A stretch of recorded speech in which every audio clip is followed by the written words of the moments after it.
Hello दोस्तों, आदाब, नमस्कार, सत श्री अकाल। मैं अफरोज़ रिजवी। आप देख रहे हैं राज संवाद समाचार में ख़ास खबरों पर तबसरा। तो इनमें कुछ विदेश से यानी दुनिया से जुड़ी खबरों पर चर्चा इस तरीके से है कि ख़ास खबरों में कि ईरान और अमेरिका के बीच एक बार फिर से तनाव बढ़ने लगा है और जंग के बादल फिर से मंडराने लगे हैं।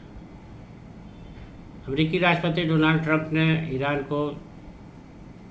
ईरान से कहा है एक संदेश में कि जल्द से जल्द वो मुज़ाकरात की टेबल पर आए, यानी बातचीत के लिए, और बातचीत की मेज़ पर आएँ और बातचीत करें और जल्दी से कोई रास्ता जंग ख़त्म करने का यानी तनाव ख़त्म करने को लेकर के निकाला जाए। उधर उन्होंने ये भी धमकी दी है डोनाल्ड ट्रंप ने कि अगर ईरान से बातचीत में कोई रास्ता नहीं निकलता है तो फिर उसे किसी ख़तरनाक अंजाम से गुजरना होगा। यानी उसने ये धमकी दी है कि अब अगर बातचीत से भी कोई हल नहीं निकला तो जंग होगी और इतनी ज़बरदस्त होगी कि उसके मतलब बहुत ख़तरनाक नतीजे सामने आएंगे। यानी ईरान से कहा है कि उसको बहुत ही गंभीर परिणाम भुगतने होंगे। तो अब ईरान ने भी इस तरीके से जो है अपनी तैयारी शुरू कर ली है और कहा है कि ईरान की तरफ से कहा गया है कि वो अपने समुद्री मार्ग हुर्मुज़ से दुश्मन मुल्क के किसी भी सैनिक टुकड़ी या उसके असलहों को गुजरने नहीं देगा। बहरहाल अब दोनों तरफ से तनाव बढ़ गया है। इसको देखते हुए दुनिया के कई ममालिक में इस बात को लेकर तशवीश जताई जा रही है। ख़ासकर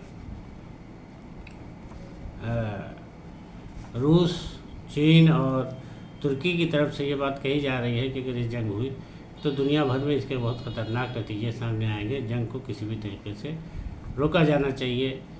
और उधर चीन ने ईरान के साथ देते हुए अमेरिका की इस बात से इनकार कर दिया है कि वो अमेरिका की तरफ से लाए गए ईरान के ख़िलाफ़ किसी भी प्रस्ताव का समर्थन करेंगे। यानी अमेरिका की तरफ से, अमेरिका और यूएई की तरफ से एक प्रस्ताव लाया गया है यूएनओ में, जहां पर ये मांग की गई है कि वो समुद्री मार्ग हुर्मुज़ को पूरी तरह से अपना कब्ज़ा हटा ले। तो चीन ने इस पर जो है सख्त नाराज़गी जताते हुए कहा है कि अगर यूएन में चीन अध्यक्ष होता तो इस प्रस्ताव को पहली बात तो आने न देता, उसको पहले ही खारिज कर देता। लेकिन खैर वह प्रस्ताव आया है तो इस पर चर्चा हो, और चर्चा होगी तो चीन की तरफ से पूरी तरीके से इसका मुखालफत की जाएगी। अब अमेरिका को ये डर है कि ये अगर चीन और रूस ने मिलकर के वीटो लगा दिया तो ये प्रस्ताव ही नहीं पास हो पाएगा, प्रस्ताव पर चर्चा ही नहीं हो पाएगी। बहरहाल चीन ने अभी अमेरिका के राष्ट्रपति के अपने मुल्क में दौरे को लेकर के तमाम बातचीत की है, तमाम अच्छा उनसे व्यवहार किया। लेकिन अमेरिकी राष्ट्रपति डोनाल्ड ट्रंप को ये गलतफहमी हो गई थी चीन के दौरे को लेकर के कि वो वहाँ गए हैं और जिस तरीके से उन्होंने वहाँ पर शी जिनपिंग की इतनी तारीफ़ की है प्रधानमंत्री की, और जिस तरीके से चीन को बहुत खूबसूरत और बड़ा अच्छा मुल्क बताया है, तो वो तारीफ़ शायद इसीलिए कर रहे थे कि चीन जो है वो उनके किसी भी प्रस्ताव में उनका साथ देगा। लेकिन इस तरीके से चीन ने जो अपना नज़रिया पेश किया है यूएन पर लेकर के और खरी खोटी सुनाई है अमेरिका को, उससे अमेरिकी राष्ट्रपति को बहुत बड़ा झटका लगा है। उनको ये लगा कि चीन की मैं इतनी तारीफ़ करके लौटा हूँ फिर भी चीन ने मेरा साथ नहीं दिया, तो बहरहाल वो घबराए हुए हैं। लेकिन उधर उन्होंने ईरान को पूरी तरीके से धमकी दे डाली है कि अब बड़ी जंग होगी, दोबारा फिर से नई जंग के मंडराने लगे हैं।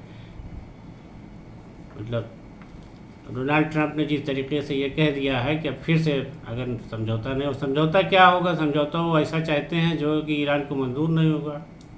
तो जाहिर है उन्होंने अभी कुछ दिन तक चुप रहने के बाद एक धमकी फिर से दी है कि अब ईरान के साथ अगर समझौता नहीं होता है तो उसको बहुत बड़े ख़तरे से गुजरना होगा। यानी इतनी बड़ी जंग होगी कि उसको अपना अस्तित्व बचा पाना मुश्किल होगा। और इस तरीके से चीन ने भी यूएन में जो ये बात रखी गई है, तो उन्होंने वहाँ जो प्रस्ताव में कहा गया है कि हुर्मुज़ को आज़ाद कर दे, ईरान अपने कब्ज़ा हटा ले तो उस पर जो है चीन ने साफ तौर पर कहा है कि कोई मुल्क अपनी हिफाजत के लिए अगर ऐसा करता है तो गलत नहीं करता है, और ये तो ईरान के कब्ज़े की जगह है और ईरान का कब्ज़ा जायज़ है। इसी तरीके से पुतिन यानी रूस के राष्ट्रपति व्लादिमीर पुतिन भी इस बात को कह चुके हैं कि ईरान जो है हुर्मुज़ मार्ग को अगर अपने कब्ज़े में रखे है तो वो अपने देश की सुरक्षा के लिए उचित है, उसमें उसकी मुखालफत